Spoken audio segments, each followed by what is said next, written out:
Critter Trade's here, and today I'm going to be giving you a tour of my new garage. As you can see behind me here, it's brand new, and this is kind of the most important part of the house for me. This was my one non-negotiable that I had with my wife. I didn't really care too much about any of the other stuff, but I had to have a 3-car garage, and I'm going to give you a quick tour of it, and I'm going to have you check out my new driveway I got as well. It's massive. It's like a parking lot pretty much. And as you can see, it just keeps going and going and going and going and going and going and going. And I'm going to tell you a few of my favorite mods for my garage, my favorite garage mods. I'll show them to you.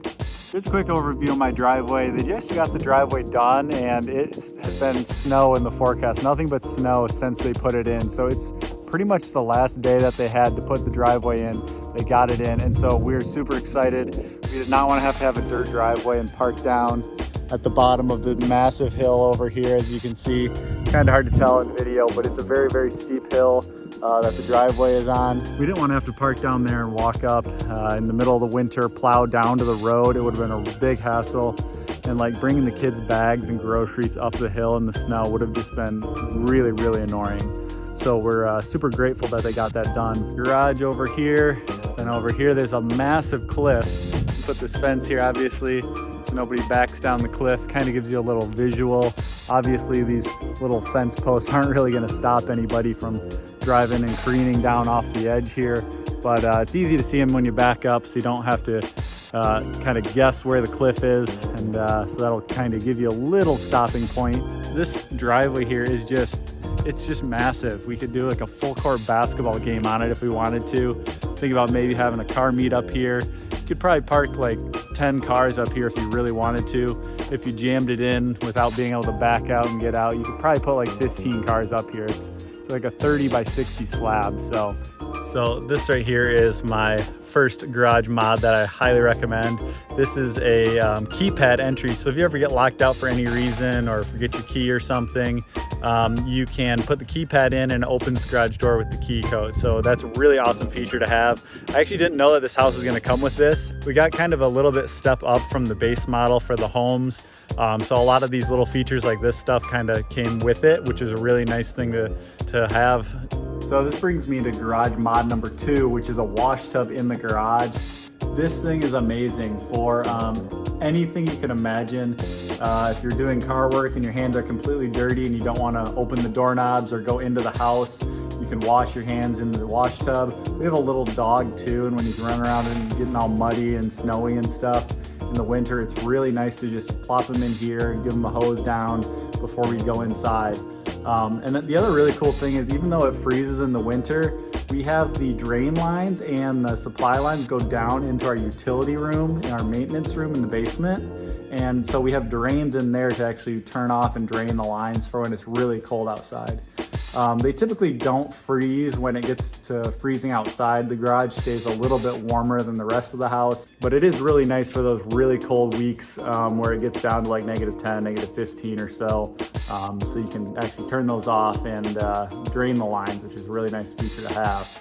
I know not every garage is set up to be able to do this, and a lot of them you don't really have supply lines or drain lines near there, so it can be very difficult to add these on after the fact. But the layout that we had with our house, it worked really well to add this. It was like a $1,000 add-on, and I don't regret it at all. So my third garage mod that I really like, and again, this is one that I didn't know I was getting. It's just on one of the little bit higher step-up level for when we were building our house that's just included, is having quiet rollers for the garage door and a little bit quieter garage door motor. And I'll play it for you. I'll have it shut the door and you can hear it. It'll probably sound really loud on the phone, but compared to my old house, this thing is like almost completely silent. My other one was like the noisiest thing ever. You could hear it anywhere you were at in the house. This one, when you're inside the house, you can barely even tell it's happening. It's that much quieter. It's actually not something I was expecting. So here goes.